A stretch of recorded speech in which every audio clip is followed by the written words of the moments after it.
اور جی کھانے کی کیا تیاری کرنی ہے؟ بھائی جب ہزاروں لاکھوں لوگوں کو آپ لے کے نکلتے ہیں تو کھانے کی ضرورت ہے آپ کو. اور پھر اس بار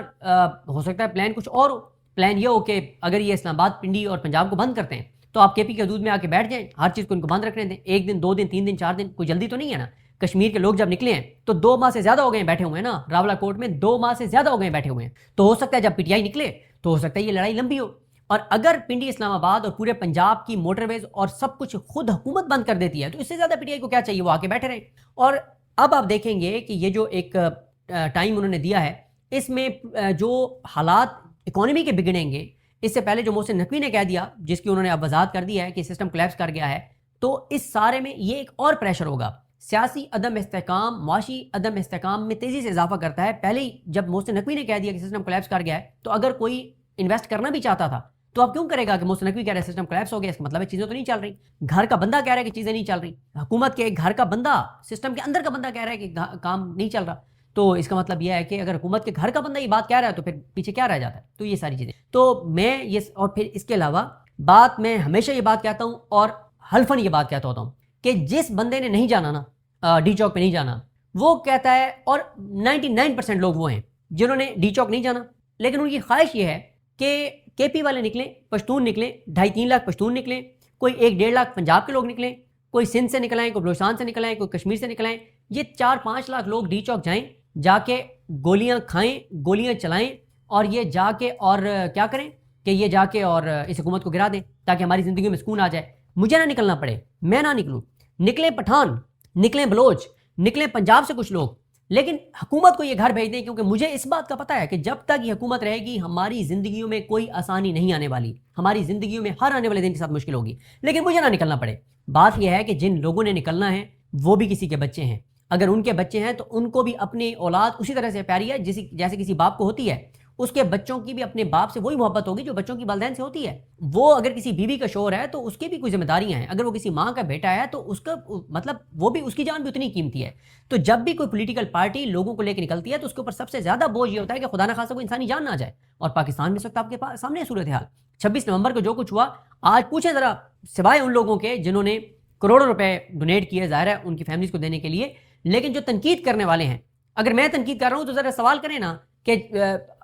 میں کب کس پروٹیسٹ میں فرنٹ کے اوپر تھا، میں کب یہ جو لوگ جنہوں نے جانے دیے، میں کتنی بار ان کے گھروں میں گیا ہوں، یا میں نے کوئی، اگر میرے پاس پیسہ آیا تو میں نے کتنی ان کی مالی معاونت کیا ہے. تو بات یہ ہے کہ جو اکتوبر میں شامل تھے، نومبر میں شامل تھے، وہ تو سوال کریں تو سمجھ بھی آتی ہے، لیکن وہ بھی سوال کر سکتے ہیں جو قربانیاں دے رہے ہوں، جنہوں نے اذیت برداشت کی ہو، تکلیف برداشت کر رہے ہوں. لیکن جو نہ آج تک نکلے ہیں، نہ نکلتے ہیں، نہ انہوں نے نکلنا ہے، وہ تو کم از کم تنقید نہ کریں. اور میں آپ کو ایک چیز بتا دوں کہ ابھی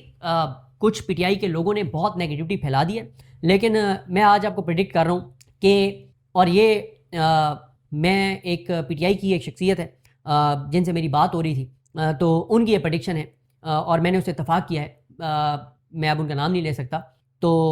2 پی ٹی آئی کے، عمران خان کے 2 جانثار جنہوں نے عمران خان کے لیے اپنی زندگیاں اسٹیک پہ لگا دی ہیں، اور ایک نے تو بہت بھگتا، اس کی فیملی نے بہت بھگتا اور وہ خود آج تک سفر کر رہا ہے، ایک اور بھی بہت ہٹ لسٹ پہ ہے اور بہت مطلوب ہے. تو وہ دونوں اکٹھے تھے عمران خان کے جانثار، ان سے میری بات ہو رہی تھی. تو ان میں سے ایک نے مجھے، جن سے میری تفصیلی بات ہوئی، انہوں نے کہا کہ میں آپ کو یہ بتا دوں کہ، اور میں نے جب ان کے دلائل سنے تو میں نے کہا یہ بالکل میں بھی اب یہ پریڈکٹ کر رہا ہوں اور میں قائل ہوں اپنی بات سے کہ جتنی مرضی کو نیگیٹیوٹی پھیلا لے، آپ دیکھیں گے کہ آخری 8-10 دنوں میں وہ ماحول بن جائے گا 27 سپٹمبر سے پہلے کہ یہ ساری نیگیٹیوٹی جو ہے وہ ختم ہو جائے گی اور یہ سب کچھ وہ ہو جائے گا. ابھی تو دیکھیں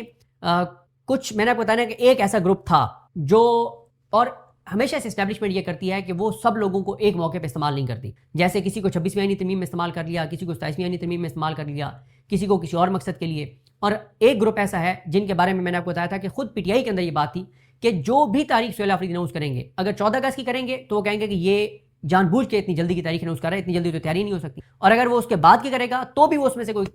کیڑے نکالیں گے. تو ایک گروپ ایسا ہے پی ٹی آئی کے اندر جس کو یہ ٹاسک، شاید پی ٹی آئی کے کچھ لوگ سمجھتے ہیں کہ دیا گیا ہے کہ کوئی بھی موو ہو تو اس کو کنٹروورشل بنانا ہے. تو باقی بار بار کہہ رہا ہوں کہ جو اکتوبر میں نکلے، جو نومبر میں نکلے، ان کا سوال کرنا بنتا ہے، اور جنہوں نے اب دوبارہ ساتھ نکلنا ہے ان کا سوال کرنا بنتا ہے، جنہوں نے قربانیاں دی ہیں اور قربانیاں دے رہے ہیں ان کا سوال کرنا بنتا ہے. لیکن جنہوں نے صرف چسکا لینا ہے بیٹھ کے، اور جنہوں نے مطلب، مجھے جیسے ہی ایک کال آئی، سہیل آفریدی نے اناؤنس کیا تو ظاہر ہے لوگ پوچھنا چاہ رہے ہوتے ہیں کہ آپ اس پہ کیا سمجھ رہے ہیں. مجھے کال آئی یہ اس نے کیا کیا، ٹرک کی بتی کے پیچھے لگا دیا ہے۔ میں نے کہا اچھا اگر وہ 14 اگست کی کال دے دیتا تو آپ نے آنا تھا اسلام آباد، تو چپ۔ بھائی یہ بات پتہ ہے ہمیں کہ زیادہ اعتراض وہ لوگ کر رہے ہیں 27 سپٹمبر پہ جو نہ کبھی نکلے ہیں، نہ کبھی ڈی چوک آنے کی کوشش کی ہے، نہ 5 اگست کو کل نکلے ہیں، نہ انہوں نے آگے نکلنا ہے، وہ اعتراض کر رہے ہیں۔ تو لہٰذا میں یہ سمجھتا ہوں کہ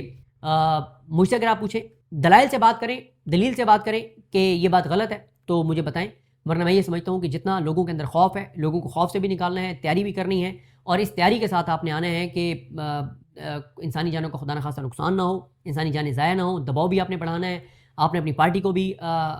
کا بھی ہاؤس ان آرڈر کرنا ہے، آپ نے بہت کچھ کرنا ہے۔ تو ایسے میں میرا خیال ہے کہ اتنا ٹائم کم از کم ہونا چاہیے، جتنے پاکستان کے حالات ٹف ہیں۔ ابھی آپ دیکھ لیں، الجزیرہ نے رپورٹ کیا اے جے کے اوپر، الجزیرہ بین ہو گیا پاکستان میں، جو انٹرنیشنل میڈیا پہ پابندی لگ گئی، اب وہ جا کے اے جے کے میں رپورٹ ہی نہیں کر سکتے۔ تو جو لوگ اس وقت جن کو انقلاب آیا ہوا ہے تو اور لوگ تیار ہیں، تو وہ ایک کام کریں نا، چلے سہیل آفریدی نے تو غلط کر دیا، 27 سپٹمبر کی کال دے دی، تو وہ اے جے کے چلے جائیں نا۔ ان میں سے کتنے لوگ ہیں جو اے جے کے گئے ہیں، جو اعتراض کرنے والے ہیں، ان میں سے کتنے لوگ اس دن ایف 10 گئے تھے جب سینیٹر مشتاق صاحب نے بلایا تھا، اس سے پہلے جب اسلامی جمعیت طلبہ نے پریس کلب کے باہر بلایا تھا، کتنے لوگ اس میں گئے تھے، جب اسٹوڈنٹس نے پنڈی کی کال دی، ان میں سے کتنے نکلے تھے؟ تو چلے جائیں نا، ادھر تو بیٹھے ہوئے۔ سہیل آفریدی تو کمپرومائزڈ ہے، عوامی ایکشن کمیٹی والے تو کمپرومائز نہیں ہیں، وہ تو 2 ماہ سے زیادہ ہو گیا، پروٹیسٹ بھی کر رہے ہیں، دھرنا بھی دے کر بیٹھے ہیں، جانے بھی دے رہے ہیں، وہ تو کمپرومائز نہیں ہے۔ تو آپ چلے جائیں نا، آزاد کشمیر چلے جائیں، ان سے اظہار یکجہتی کے لیے۔ کتنے لوگ ہیں جنہوں نے آزاد کشمیر کے لوگ خوددار ہیں، لیکن جہاں وہ سچویشن ہے، کتنے ہوئے ہیں جنہوں نے کہا کہ یار ہم وہاں پہ کوئی راشن بھیجنا چاہتے ہیں، ہم وہاں لوگوں کو کوئی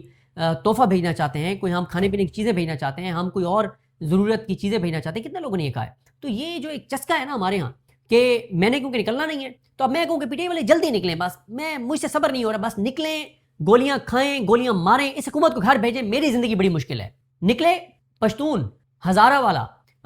کے پی والا، پنجاب کے چند لوگ، بلوچ نکلیں، لیکن بس اس حکومت کو گراؤ یار، یہ حکومت نہیں چلنی چاہیے۔ لیکن میں نہیں نکلوں گا کیونکہ گولی چل جائے گی، میری جان تو بہت قیمتی ہے نا۔ لیکن وہ جو پشتون ہے، وہ جو بلوچ ہے، وہ جو ہزارے وال ہے، وہ جو ایبٹ آباد کا ہے، وہ جو ہری پور کا ہے، وہ جو پشاور کا ہے، وہ جو میاں والی کا ہے، اس کی زندگی کا کوئی مسئلہ نہیں ہے، وہ تو خیر ہے یار، وہ جان قربان کر دینا یار، ملک کی خاطر کیا ہوتا ہے، دینا جان یار، یہ کون سی بات ہے، شہید ہو جائے گا، بڑا مقام ہوگا۔ لیکن میری جان بڑی قیمتی ہے یار، میری فیملی ہے، میرے بہن بھائی ہیں، میری جان بڑی قیمتی ہے، میں تو نہیں، کیونکہ میں نے نکلنا نہیں ہے، تو میں چاہوں گا کہ وہ جلدی نکلیں۔ تو اس لیے اعتراض وہ کرے جو اکتوبر میں نکلا تھا، جو نومبر میں نکلا تھا، جس نے قربانیاں دی ہیں، جو قربانیاں دے رہا ہے، جس نے نکلنا ہے آگے۔ اور میں آپ کو بتا چکا ہوں، جو لوگ یہ سمجھتے ہیں کہ کون تیار ہے، وہ بھائی کسانوں کا 6-7 ہزار ارب کا 4 سال میں نقصان ہو گیا، کسان نہیں نکلا۔ تاجروں کے ساتھ جو انہوں نے کیا، یہ جب لاک ڈاؤن کیا، گھسیٹ بالوں سے پکڑ کے گھسیٹے انہوں نے تاجروں کو، تاجر ان کا کچھ نہیں کر سکے۔ تو یہ ایک سرکاری ملازمین ان کا کچھ نہیں کر سکے، کوئی ان کا کچھ بھی نہیں کر سکا، کیونکہ سسٹم ہمارا اندر سے بہت کھوکھلا اور کمزور ہے،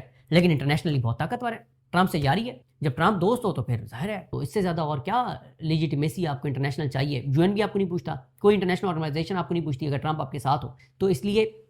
یہ جذباتی باتیں اپنی جگہ کہ بہت جلدی کی کال دینی چاہیے، لیکن گراؤنڈ ریالٹی یہ ہے کہ پی ٹی آئی کو تیاری کرنی ہے اگر لوگوں کو لے کے نکلنا ہے، اور جنہوں نے لوگوں کو لے کے نکلنا ہے ان کی ذمہ داری ہے کہ کوئی انسانی جان نہ جائے، تو یہ بات بھی ان پہ چھوڑنی چاہیے۔ اور اگر کوئی یہ سمجھتا ہے کہ نہیں یہ غلط ہے تو اس کو آگے لیڈ کرنا چاہیے، آئے وہ لیڈ کرے، لوگوں کو نکالے۔ لوگ اگر کوئی یہ سمجھتا ہے کہ لوگ انقلاب کے لیے تیار ہیں تو بھائی آئے نا، لیڈ کریں، آپ لیڈر بن جائیں گے۔ آپ کو تو عمران خان سر آنکھوں پہ بٹھائے گا کہ جب کوئی نہیں نکل رہا تھا اور سہیل آفریدی بھی کمپرومائز تھا تو یہ نکل آیا تھا، میرا جان نثار نکل آیا تھا اور کروڑوں لوگ اس کے ساتھ نکل آئے تھے۔ لوگ تو انقلاب کے لیے تیار ہیں نا ان کے مطابق، تو لے کے نکلیں لوگوں کو۔ لیکن یہ جذباتی باتیں ٹھنڈے دل اور دماغ سے اور میرا خیال ہے کہ یہ ایک بہتر فیصلہ ہے۔ اور سہیل آفریدی 14 اگست کی کال دینا چاہتے تھے، لیکن ان کو پارٹی کے لوگوں نے یہ کہا کہ یہ بہت ارلی ہوگا، ٹائم چاہیے، گاڑیاں ارینج کرنی ہیں، چیزیں کرنی ہیں، تیاریاں کرنی ہیں۔ تو ہاں ایک رائے یہ بھی تھی کہ نہ ایم این ایز، نہ ایم پی ایس، نہ ٹکٹ ہولڈرز، انہوں نے لوگوں کو نہیں لانا، لوگوں نے از خود نکلنا ہے۔ لیکن اس کے لیے بھی جنہوں نے از خود بھی نکلنا ہے تو اس بھی تو آپ کو تیاریاں تو کرنی ہے نا، ان کے کھانے پینے کا انتظام کرنا ہے۔ اگر آپ نے کے پی کی سائڈ پہ رکنا ہے تو بہت کچھ آپ نے تیاریاں کرنی ہے، پلاننگ کرنی ہے۔ تو دیکھتے ہیں بہرحال چیزیں کیسے آگے بڑھتی ہیں۔ مجھے اپنی دعا میں یاد رکھیں۔ اللہ کریم ہم سب کا حامی ناصر ہو۔